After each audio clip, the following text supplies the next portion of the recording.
Good evening बच्चों। आज हम लोग क्वेश्चन करेंगे क्वेश्चन नंबर 10, जिसमें क्वेश्चन में कहा गया है कि the height of mercury column in a barometer in a Calcutta barometer was recorded to be 75 centimetre. यानी जो बैरोमीटर होता है वो बैरोमीटर हमारा 75 सेंटीमीटर रिकॉर्ड करता है हाइट।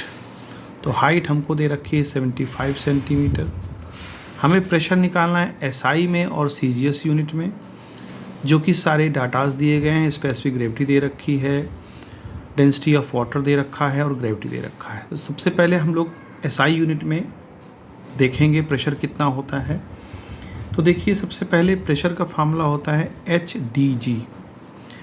यहाँ पर डेंसिटी मरकरी की नहीं मालूम, तो डेंसिटी निकालने के लिए स्पेसिफिक ग्रेविटी का फार्मूला लगाएंगे। स्पेसिफिक ग्रेविटी होता है density of mercury upon density of water.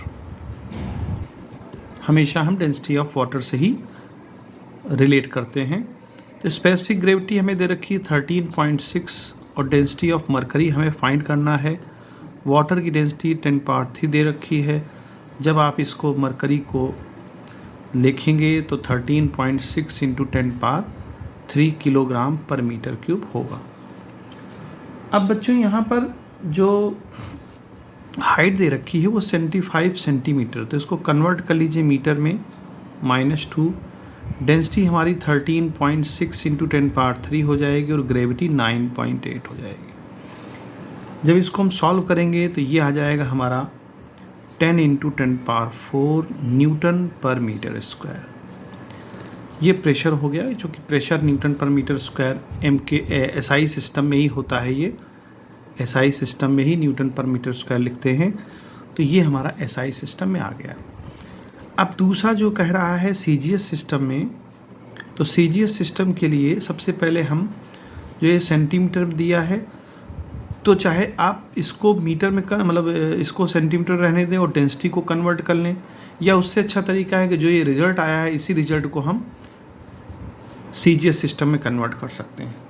हमें मालूम है कि न्यूटन को अगर हम सीजीएस सिस्टम में बदलें तो ये होता है 1 newton is equal to 10⁵ dyne के। ये 9th में पढ़ाया जाता है हमको।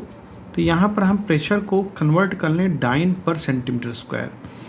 तो यहाँ पर देखिए जो ये 10 आपका है न्यूटन, तो देखो ऊपर न्यूटन है, तो यहाँ पर ऊपर में हम 10⁵ का मल्टीप्लाई करेंगे और नीचे मीटर स्क्वायर है उसको सेंटीमीटर स्क्वायर में चेंज करेंगे तो 10⁴ हो जाएगा। यानी कि मीटर को जब सेंटीमीटर में कन्वर्ट करेंगे 10⁴ हो जाएगा। तो ये कैंसल आउट हो जाएगा। तो 10 इंटू 10⁵ डाइन पर सेंटीमीटर स्क्वायर आंसर होगा। तो इस तरह से इस क्वेश्चन को सॉल्व करेंगे। उम्मीद है आपको समझ में आया होगा। गुड बाय बच्चों।